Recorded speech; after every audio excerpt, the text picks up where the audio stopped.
Should have done the fireside chat thing where we have a simulated fire in a pixelized form on a monitor here. When it's in VR, we'll do that. But yeah, that's right, yeah. So the theme here is science fiction.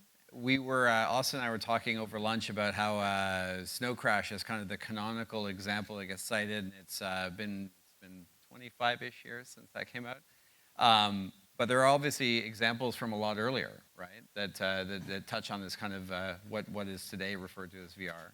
Yeah, I thought we could cite a few reference points if we're talking about VR and fiction. The earliest one I remember, actually, is that Ray Bradbury short story, The Veldt, which was rather chilling. I'm sort of dating myself there. But then, obviously, Neuromancer, obviously, Snow Crash really imprinted it on the culture and really confirmed that it was something part of the cultural imagining. And then obviously more recent ones, Ready Player One, you mentioned the three-body problem. It's an idea that obviously is sort of current. Yeah, and it feels like the current set of hardware, the high-end enthusiast level hardware with the HTC Vive and the Oculus Rift has kind of tipped us over a point to where people can kind of feel the magical experience, but is really only just the beginning of starting to realize the types of experiences portrayed in those fictional works. Right. I think that there's a good piece of news, which is that people have been wanting this kind of experience for a long time. I mean, even before fiction, right? We had panoramas, we had Wagnerian opera. People wanted this sort of total immersion in a story space forever. That's the and then we're finally, crossed that threshold where technologically we feel like we're hitting it. That's the good news. The bad news is that it feels like we're the dog who chased the car and finally caught it, and then didn't quite know exactly what to do and what that pursuit meant, which is actually, I think, one of the things that fiction can help us with. Right. So you've got the car in your teeth now. Right. What should we be doing first, or what do you think are the more interesting areas of exploration? Right. I mean, well, we've known it in fiction, we've wanted it in fiction, and it helps us think. I know what the whole long Manhattan project of developing VR was about. Obviously, the big one, the elephant in the room is story, right? People imagine it as a space like on the holodeck where you can go and actually walk through the fourth wall and into an immersive story and be involved in it. And it's, if you've ever written for games, you know that's a very, very tricky thing to pull off interactively. But it feels like the core fantasy of VR is that. Not just pixels in front of your face, but that feeling of being part of a narrative. And I think, to me, the takeaway from this is not that we want to mimic cinematic or novelistic stories, because I think VR has a lot of barriers to that naturally. But we think of the feeling of mattering, of acting meaningfully in a story, of feeling that sort of call to an adventure, taking the pill in the Matrix. That's the feeling I think that people are looking for, and I'm partly thinking in terms of building a market, right? But what do people desire out of this? What drove that Kickstarter? Yeah, and I think it's interesting that I mentioned earlier referring to some of the high-end products as being ones that their early adopters were the first to pick up. They're quite pricey. I was having a couple of hallway conversations outside about, when's this stuff going to become less cumbersome? When's it going to become cheaper? There are a lot of companies working on that. But in the meantime, you do have these kind of experiences that tip over the line that you can kind of contain the experience to where the story can be somewhat prescriptive. It's a racing game, or it's a Wing Commander style space game. I'll give you a bit of story, and then you're going to go shoot some guys in your spaceship, and that's a fairly contained fragment of story that people understand, right? But it's certainly more challenging when you look at these more open-ended human-to-human interactions. Sure, and obviously we're going to wait on AI, we're going to wait on the language stuff. But the good news is that there's so much passion for that people don't even mind if it's clunky. They want to be there. I was thinking as we went through the examples of VR in fiction, I mean, one of the other big envisionings of VR is that it's not just like an experience that you drop into for 5 minutes, right? Or even it's more than games. It's more than entertainment. Like Snow Crash or Neuromancer, it's part of the fabric of society. Like every aspect of life, it extends into that virtual world. Like the lesson I think from there is just to think big, right? The feeling that virtual spaces can be part of every side of life, right? It's not just a game you want to do for 10 minutes. It's a place to work. It's a place to play. It's a place to meet people. And I think there's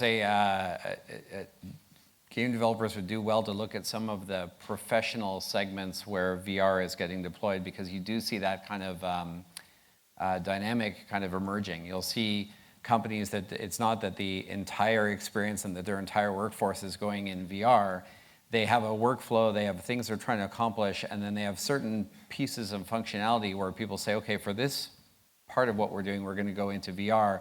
And by kind of just extending that experience and having the workflow have components that are inside and outside of VR, it makes it feel more natural in a way, and that could extend to some of these fictional spaces for entertainment purposes.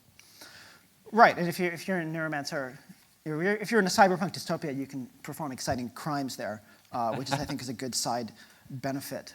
I was also thinking about what fiction missed when we were doing that, and it's actually an interesting thing to think about, right? And I think probably the big one is how embodied VR is, how significant the body is as an interface to the experience, right? If you think of the Matrix or Neuromancer, you have these, people sort of completely slack and curled up in their pods. But in the reality of VR is that you stand up, you walk around, you poke things. It's actually kind of a wonderful thing we got wrong, in that it sort of brings us back to our bodies in the way that playing on laptops and consoles never did. Yeah, we were talking about this over lunch earlier, and there are examples in fiction where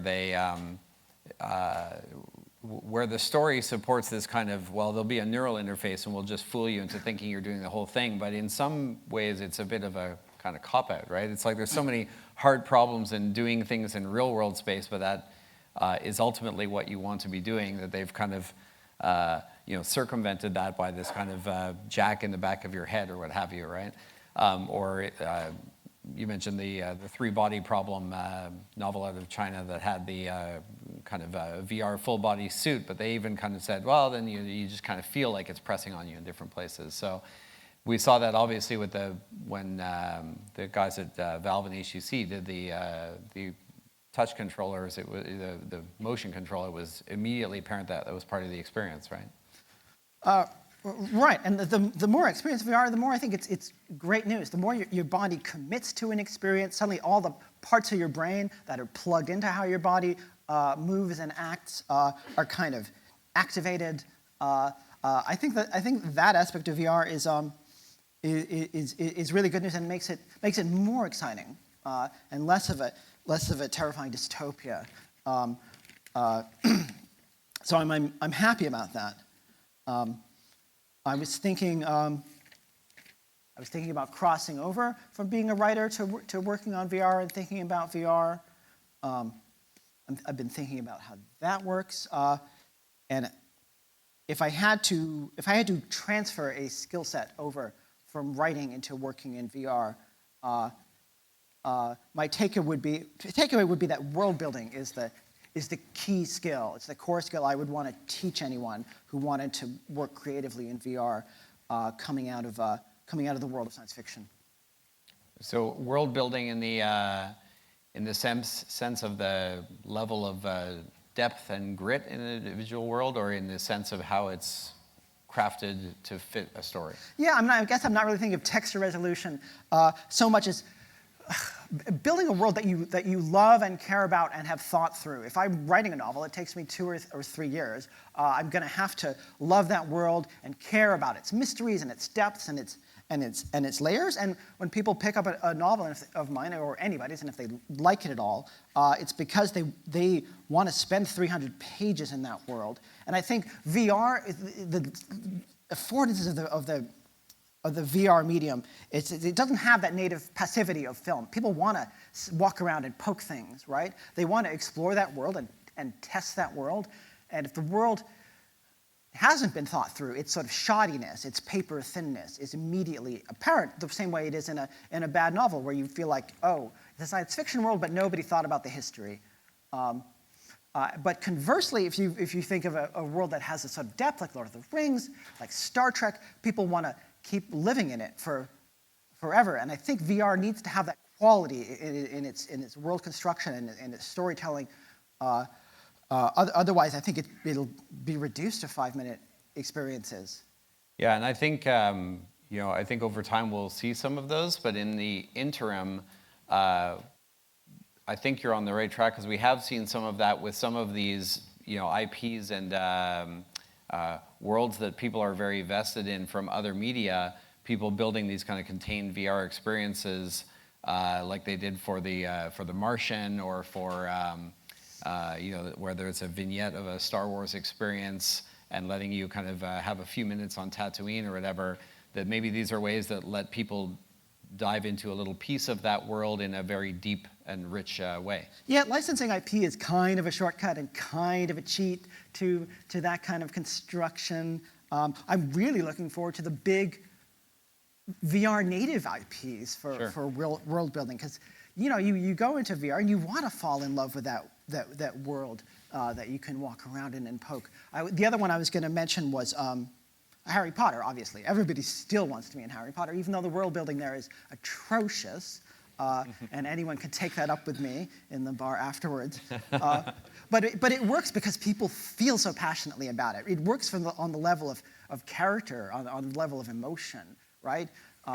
Even if so very much is never explained. And that's I guess my other takeaway. It's not just like somebody thinking about the GNP of a particular country that they made up. It's creating a world that people passionately want to belong to, like Star Trek, right? Which is a sort of utopian world that I don't understand the history of, but everybody wants to be on that bridge. Everybody wants to be a part of a society that has those values. So there's got to be something in that world that people are going to want to stay in, right? We did some work with Ubisoft on the VR Star Wars title that they did, and it's amazing how many people walk into a multiplayer experience with some strangers, and everybody just assumes, okay, you all kind of understand the basic Star Trek premise. We're all here. We all know what we're doing. There's no people don't feel they need to explain the Star Trek world to people. It's such a kind of wide-reaching IP that way. Yeah, and that's maybe the most revolutionary potential of this is that, like, socially, not only will you get to be in Star Trek, not only is it with other people, but what if people start to relate to one another the way characters and people in Star Trek world relate to one another? That has a kind of utopian potential that I never actually thought of, right? That they belong they will step into a world where they've already been conditioned to treat one another nicely. Or kind of encouraged to stay in character, or at least in theme, right? Exactly. That kind of weird bleed over from utopian IP into social relationships, frankly, is maybe the most world-changing thing I've heard of in VR. Yeah, it's one of the negatives of some of the fictional pieces that we were speaking about earlier, is that it's discouraging if the thing that VR gives us is this kind of escape from a dystopia, as opposed to a tool that lets us better ourselves or better the real world when we come back to it, right? Right. Ready Player One gives us the killer app of escaping from a dystopian nightmare, which hopefully that is not what VR is. We're going to drive the VR market, although actually who can tell at this juncture. Although even Ready Player One, they wrap it round into the real world and to changing things. And that's one of the hardening things about the imagined virtual reality, is that and possibly the virtual reality we'll get to build, is that it changes people, and it gives them conditions for relating to one another that will then matter, that will carry over. So in trying to relate to other people in virtual worlds, people have talked about things like head-mounted displays having eye tracking technology so you can animate avatars, sensing facial movements so you can model the expressions of people. You mentioned earlier wanting to involve the whole body. What are kind of the top hardware things on your wish list that you hope the vendors are going to start to build into these things? Yeah, if it's me, we're going to get it all. Like, it seems inevitable. Like, no one seems to be able to quit adding features to VR. For me, it's full body tracking for the major reason that I want to be taught to dance. I want a VR instructor that's going to teach me how to social dance. And when I take off that headset, I will then walk out into the real world knowing how to dance. And frankly, that is VR improving my life in a real way. And people mock me for being alone in a room with my headset. I'm going to come out of there and dance, and that's gonna stick in their face. What about you? We were talking earlier, and I cited an application area I saw for the prototype Valve controllers that I'd seen. I'd like to see someone do a juggling simulator. So that's way less ambitious than the dancing app. So maybe even in VR, I still want to be nerdy, I guess. Actually, I think it's the Forever War, Joe Haldeman, that uses VR as like a military trainer, which is, I guess, one of its inevitable dystopian applications. It doesn't take science fiction to give somebody that idea. But actually, now that we talk about it, it has a utopian angle as well. Sure. Yeah, and there's of course the full body capture and facial capture and all that feels kind of inevitable. The key part is when. We're also excited to see kind of barriers removed to make it more accessible, right? Making the headsets wireless, making the prices come down. All of that's interesting. What are some of the barriers on the creative side, do you think, to help unleash this world-building potential with people? Well, obviously the big hill to climb, just because, building VR environments and interactive mechanics, it's hard. It's labor-intensive. It can take a lot of people. But obviously the VR is so new and so different and needs to be imagined so differently that it seems really clear that democratizing it is the path forward. As we try to imagine what it's going to be, right? Getting the tools in the hands of people in garages, opening the platform. That feels like the path forward to something new. And we were talking about lunch about how real-time 3D gave us first-person shooters, right? That sort of not only a new technology, but a new way of applying it and playing in that space, but that it couldn't possibly have happened if people in their garages didn't have access to it. Yeah, and I think that's true across the board, right? Obviously being at Intel, I'm a big PC guy, but in general, we see that these innovations happen on open platforms first, right?